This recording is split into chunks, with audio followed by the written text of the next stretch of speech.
नमस्कार, आपके साथ मैं हूं दीपिका शर्मा। आप देख रहे हैं क्राइम तक। शुरुआत करेंगे वर्ल्ड क्राइम बुलेटिन में पहली बड़ी खबर से। दरअसल चीन की तरफ से अरुणाचल प्रदेश को अपना बनाने के दावा पर अब भारत के विदेश मंत्री एस जयशंकर का एक बयान सामने आया है। उन्होंने कहा कि अगर मैं किसी भी घर को अपना नाम दे दूं या अपनी तरफ से उस घर का नाम रख दूं तो वो घर मेरा नहीं हो जाएगा, यानी कि उस घर पर मेरा हक नहीं हो जाएगा। अब इस पूरे मामले को समझाते हैं। दरअसल हुआ ये कि अरुणाचल प्रदेश के कई हिस्सों को चीन ने ये दावा करते हुए कि वो उसका हिस्सा है, उसके कई जगहों के नाम बदलने की कोशिश की। अरुणाचल प्रदेश को अपना हिस्सा बताते हुए 30 जगहों के नाम चीन ने बदले। इनमें 11 रिहायशी इलाके, 12 पहाड़, 4 नदियां, 1 तालाब और 1 पहाड़ों से निकलने वाला रास्ता शामिल है। वहीं इससे पहले विदेश मंत्री से समिट के दौरान लद्दाख में चीन के अतिक्रमण के दावे पर भी सवाल किया गया, जिसके जवाब में उन्होंने कहा कि हमारी सेना LAC पर तैनात है और उन्हें पता है कि कब क्या करना है। चीन की तरफ से अरुणाचल प्रदेश को अपना बताने के दावे पर भारत विदेश मंत्री एस जयशंकर ने बयान जारी किया है, जिसमें उन्होंने कहा कि किसी का नाम बदल जाने से वो हिस्सा उनका नहीं हो जाएगा। उन्होंने कहा कि अरुणाचल प्रदेश भारत का हिस्सा था, भारत का हिस्सा है और हमेशा भारत का हिस्सा ही रहेगा। और अगला मामला भी चाइना से है, जहां पर एक प्रेग्नेंट महिला को स्लो पॉइजन दिया जा रहा था, लेकिन उसे इस बात का पता चल जाता है जिससे उसकी जान बच जाती है। दरअसल एक गवर्नमेंट इंस्टीट्यूट में ये महिला काम करती थी, उसकी कलीग भी उसके साथ थी और इस महिला को अचानक से उसका पानी का जो टेस्ट है वो अजीब लगने लगा, जिसके बाद उसने ऑफिस का पानी ना पीने के बजाय वो पैक्ड वाटर, सील्ड वाटर बाहर से लाने लगी। लेकिन जब देखा कि उसमें भी वही स्वाद आने लगा तो महिला को शक हुआ, जिसके बाद उसने अपनी डेस्क पर अपने टैबलेट पर जो कैमरा था उसको ऑन कर दिया ताकि उसे पता चल सके कि आखिर उसके साथ क्या हो रहा है।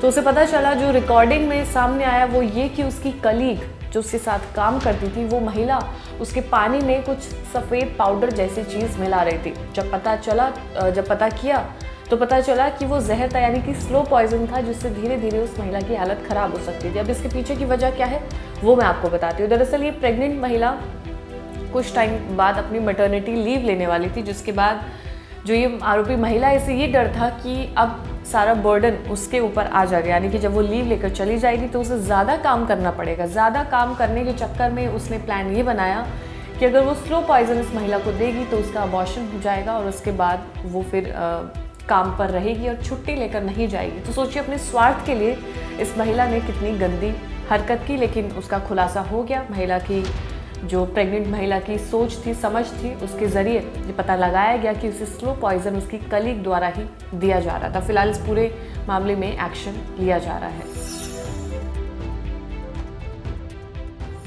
और अगली खबर सामने आई है, जहां पर सीरिया में मौजूद ईरानी दूतावास पर हवाई हमला इजराइल ने किया है। इस पूरे हमले में जो दूतावास के पास इमारत मौजूद थी वो पूरी तरह से ध्वस्त हो गई है। इसमें कई लोगों ने अपनी जान भी गंवाई है। दरअसल रिपोर्ट के मुताबिक इस हमले में ईरान के सैन्य सलाहकार जनरल मोहम्मद अली रेजा जाहिदी समेत 11 लोगों की मौत हो गई। इसके अलावा कई लोग भी घायल हुए, जिनका अस्पताल में इलाज चल रहा है। सीरिया की राजधानी में ईरानी दूतावास परिसर में बनी एक इमारत पर ये इजराइल ने हवाई हमला किया है। ब्रिटेन स्थित ह्यूमन राइट्स ने कहा कि ईरान गार्ड के सदस्यों सहित 11 लोगों की इस हमले में मौत हो गई। उन्होंने कहा कि इजरायली मिसाइलों ने ईरानी दूतावास की इमारत को तबाह कर दिया है। इन पिक्चर्स में भी आपको साफ नजर आ रहा होगा कि कितनी बुरी तरह ये इमारत को तबाह किया गया है, जिसमें कई लोगों ने अपनी जान गंवाई है और जो लोग घायल हुए हैं उन्हें हॉस्पिटल भेज दिया गया है, जहां पर उनका इलाज चल रहा है। ये पूरा हवाई हमला इजराइल की तरफ से किया गया है। और अगली खबर अमेरिका से आई है, जहां पर अमेरिका के बाल्टीमोर में जहां पर एक मालवाहक जहाज पुल से टकराता है, वो पुल भी टूट जाता है और ये जहाज भी आगे से पूरा तहस नहस हो जाता है। इस जहाज पर कई बड़े बड़े कंटेनर्स मौजूद हैं, यानी कि ये शिपमेंट्स हैं जो अब आधे रास्ते में ही रुक चुके हैं। अब इसकी वजह से जो बाकी के जहाज़ वहाँ से निकल रहे थे उनकी आवाजाही भी रुक गई थी। लेकिन अब इसमें बड़ा अपडेट सामने आया है, वो ये कि मैरीलैंड के गवर्नर वेसमूर ने कहा कि डह गए बाल्टीमोर पुल के उत्तर पूर्व की ओर एक अस्थायी चैनल खोल दिया गया है, जिससे जहाज पर फंसे कंटेनर को लाने के लिए जहाज़ों को आसपास जाने में मदद मिल सकेगी, जिससे सहायता अभियान को तेज करने में भी मदद मिलेगी। यानी कि जितने कंटेनर्स इस शिप पर मौजूद हैं उन्हें दूसरे शिप पर ट्रांसफ़र किया जाएगा, जिसके बाद वो अपने जगह पर भेजे जाएंगे, क्योंकि काफ़ी बड़े बड़े कंटेनर्स हैं जो इस शिप पर हैं। जैसा कि आपको पिक्चर्स में भी दिखाई दे रहा होगा, इनका साइज़ काफ़ी ज़्यादा है और ये कई ज़्यादा तादाद में, तो उतारना काफ़ी मुश्किल है, बड़ा प्रोसेस है, लेकिन इसको किया जाएगा तभी वहाँ से पूरी आवाजाही खोल दी जाएगी। और अगली खबर पाकिस्तान से। पाकिस्तान के पूर्व प्रधानमंत्री इमरान खान को तौशखाना केस में थोड़ी राहत मिली है।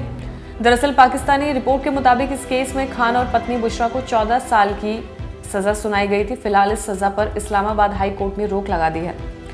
हालांकि खान को भी जेल में ही रहना होगा, जैसा कि रिपोर्ट में कहा गया है, क्योंकि उनको 2 और मामलों में भी सजा सुनाई गई थी, जिसके बाद अभी उन्हें जेल में ही रहना होगा। लेकिन जो 14 साल की तौशखाना मामले में सजा सुनाई गई थी, उस पर फिलहाल हाई कोर्ट ने रोक लगाई है। इसके अलावा तौशखाना केस में इमरान और बुशरा को 31 जनवरी को सजा सुनाई गई थी। इसके अलावा गैरकानूनी तौर पर निकाह के मामले में दोनों को 7 साल की सजा सुनाई जा चुकी है।